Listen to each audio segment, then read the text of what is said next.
Welcome back. Okay, so now we are ready to begin retouching her hair.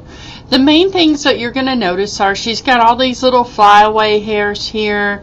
She's got a gap in her hair here, another gap here. It looks very uneven over here on the right. So let's begin. First thing we're going to do is we're going to create a new layer. So Command J so that we can work off a separate layer for the hair.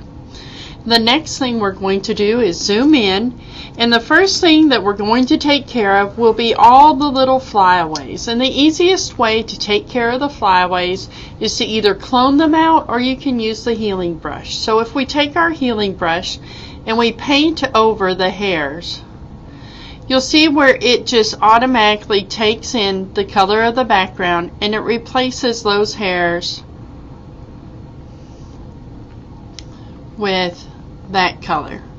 However, the best way to go about doing it is to use your clone brush. So I'm going to get the clone brush. I am going to sample the background color and I am going to just paint that out. Let me bring that up to 100%. Now notice what's happening. I'm getting this dark halo, right? I want to be careful about doing that. So I have to go in and almost do little mini strokes. And then I'm going back and I'm blending that background back in, making sure that it looks natural. I am going to do this for the remainder of the image, and we will come back after I have taken care of all these little short hairs that are just flyaways. Okay, so now you can see I've gone through, I've cleaned up all the little flyaways. So the next thing we're going to do is we're going to address these gaps and such that we have in our hair. So the first thing we're going to do is make a loose selection of the area we would like to address. And for right now, that is going to be this area. So what we're going to do next then, after we've made our selection, is we will go up to Filter, Liquify. And the red part is the unmasked area. Okay, that's our mask essentially. I'm going to select the little finger pointer. Okay, and essentially that means that I'm able to do this. You can see the adjustments.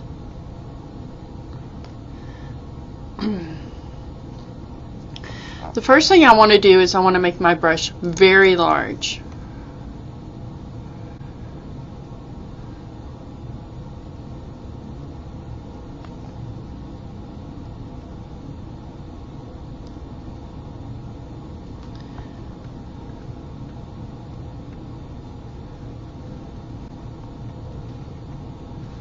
Now I'm going to click OK. We can see our before and our after. It's a very subtle change, not much, but we just don't have it caved in. I'm going to deselect.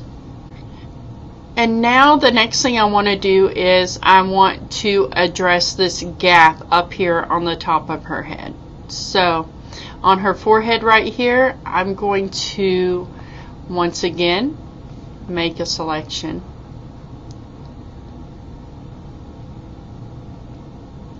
But this time I'm going to make a new layer off of that selection, and then I'm going to use my selection tool and I'm going to bring that down.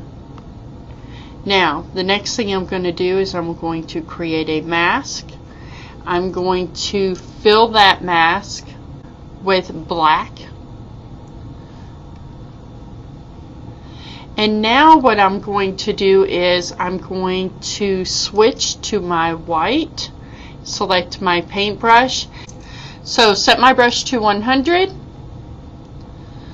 and then I am going to start painting in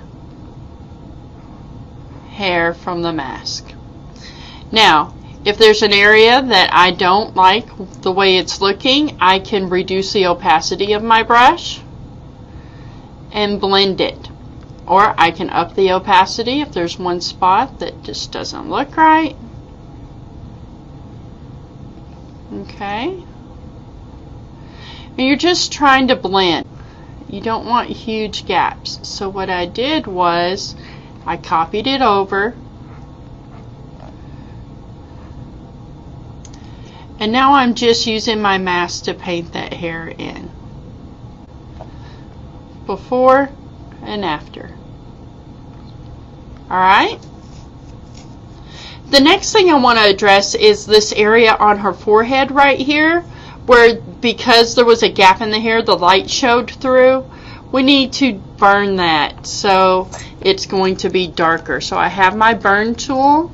Let me select a different brush, different size on that brush as well. Reduce the exposure to 14% or so. I'm going to make my brush size smaller. Good. Okay, so we fixed the gap in the hair. We fixed the flyaways back behind her on the background. We've added some fullness over here to the side. Let's group all of these layers together so we can see our before. So we'll do a new group from layers. Just group one is fine. Before and after. Let's zoom in. Before and after. And that concludes the hair portion of our retouching lesson 4.